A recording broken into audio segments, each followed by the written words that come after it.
welcome to this video, and I'm really excited to share this knowledge with you in this video from my perspective of what exactly magic is. What is magic?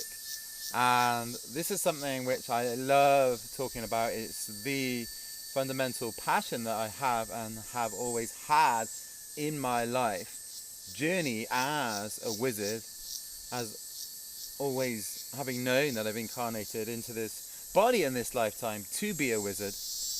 And of course that means that I'm working with magic and I have an understanding of what magic is, and I have a personal relationship to how I work with magic in my life as a wizard. And so I want to just share with you briefly from my personal perspective of what I feel magic is. And this is really crucial because it's the magic that gives the power to the wizard or the witch. Without magic, a wizard or a witch is just somebody who is performing rituals mindlessly and wearing the robes purely for theatrical performance.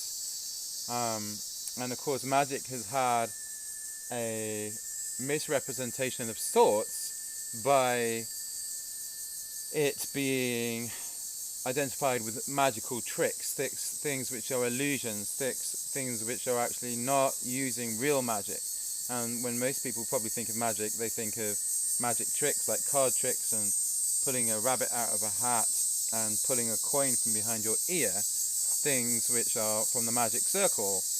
And because of this, when magic received its resurgence a few decades ago, I think we're talking about 1940s especially, the Western magical tradition kind of really came into fruition from pioneers like Dion Fortune, who's actually buried near me in Glastonbury. A friend of mine actually channels from her grave, would you believe it?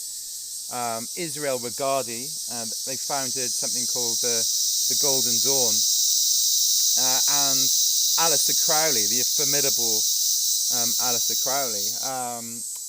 They really pioneered the resurgence of Western magic, because magic had been almost entirely sidelined by Christianity. So if it had carried on at all, it had been behind very closed doors. But over the last few decades, it's become increasingly more visible, until now we reach this incredible stage where Lord of the Rings is the largest selling book of all time in the English language after the Bible. And Harry Potter, each book has almost reached that level, but collectively the Harry Potter series has outsold anything else in the English language.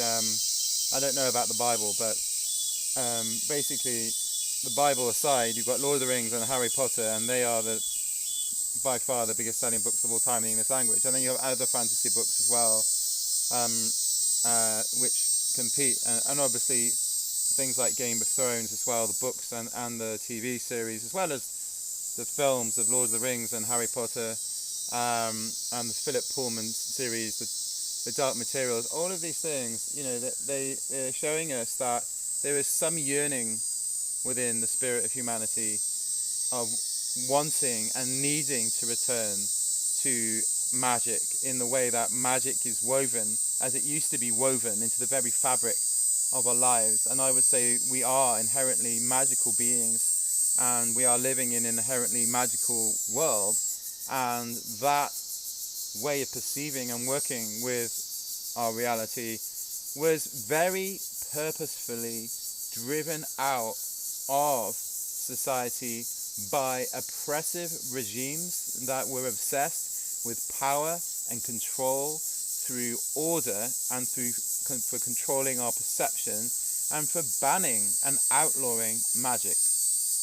And that's why all the Druids were killed when the Romans came, and that's why the witch trials obviously continued as long as they did for 300 years in Europe, And that's why the conquistadors and imperialists would always subvert anyone who had a magical understanding. Such is it that we are living in times of great collective amnesia with regards to what magic is and how to use it, and it's been relegated to the realm of fantasy, film and books and so on, and is seen to be something which is not real, but it's something that's nice to consider.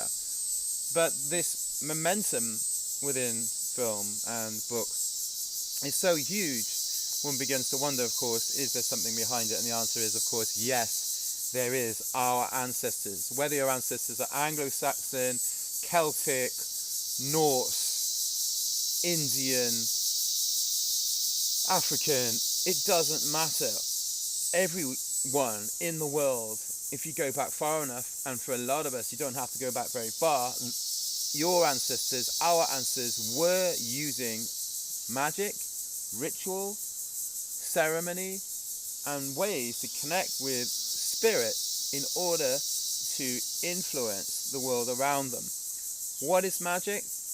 Magic is the flow of the force of the universe that flows through us, it flows through all things, and it binds us and connects us. It's that which flows through the very fabric of the universe. The fabric of the universe is underpinned by sacred geometry. It's like the code in the Matrix. And within that flows an invisible force, like an invisible force field.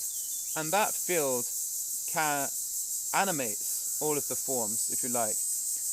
But because it flows through us as it flows through all things, then this shows us that what appears to us as being fixed is actually more lucid than we think. And that's why it's very important to learn to lucid dream and get into liminal states to actually begin to recognize the dreamlike quality of reality, the lucid quality of our apparent reality. It's not as fixed as we think, it's as fixed as we assume it to be, and our mind is directly plugged in to the matter of our world around us, the living energy matrix. And within that, we have the life force moving through us and through all things, and we can wield that force, we can control that force, and we can orchestrate a kind of relationship with the universe around us, because we can literally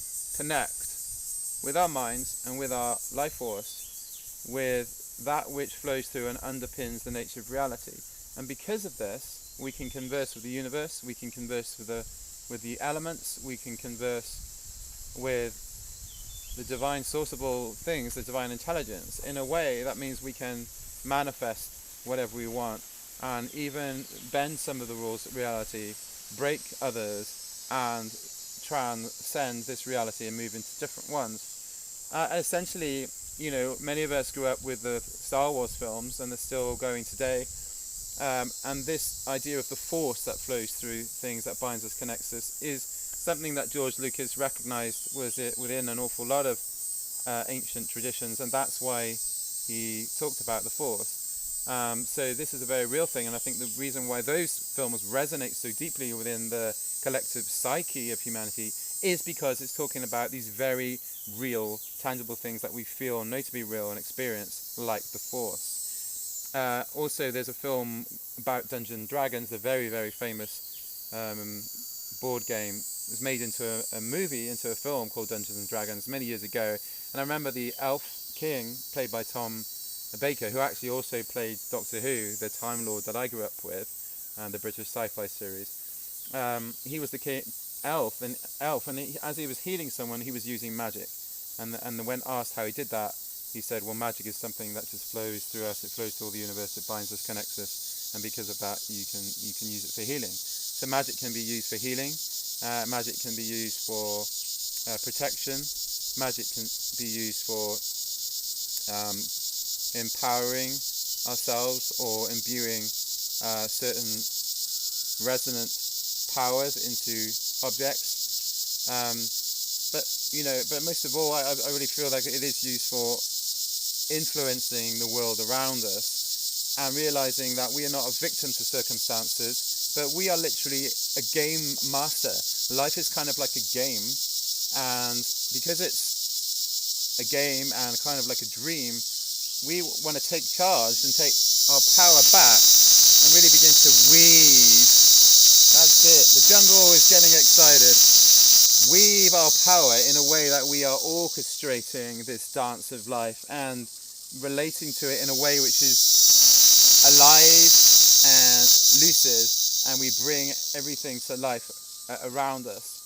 So we begin to take more control over our lives, but we are always open to receiving guidance and signs and messages, and not really trying to control everything, just exerting a little bit more influence. So it's kind of like, rather than trying to control our lives, it's more that we are sort of orchestrating it, but not so super fixed, if that makes sense. Like, we're not, we know where we're kind of wanting to go, but we're open to the universe showing us the way, because life is more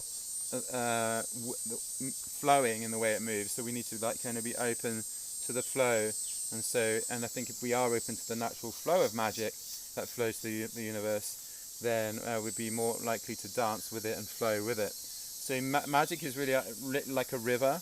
It's very much attached to our creative life force, but really it's that which gives us a ability to see things not so rationally, but as magical. Life is mystical, it's mysterious, it's kind of dreamlike. The more you get used to plugging in to the elusive qualities of the world, the more you realize that it's not so rigid and fixed and mundane as we were led to believe over the last, increasingly the last 300 years since the Industrial Revolution and the dawn of the Enlightenment and scientific rational worldview that was ironically blamed on Newton. But Newton, actually, 90% of his writings were on alchemy. He was a master wizard, and he only paid lip service to the scientific endeavors that have become not only extraordinarily famous, but have underpinned the Newtonian worldview of physics, which is something which he understood was only a part of the puzzle, and really there was a much greater mystery going on than he was accredited for or published for, because Christianity has such a hold over the public perception. You literally, up until very recently, would lose your life for questioning Christian Catholic dogma.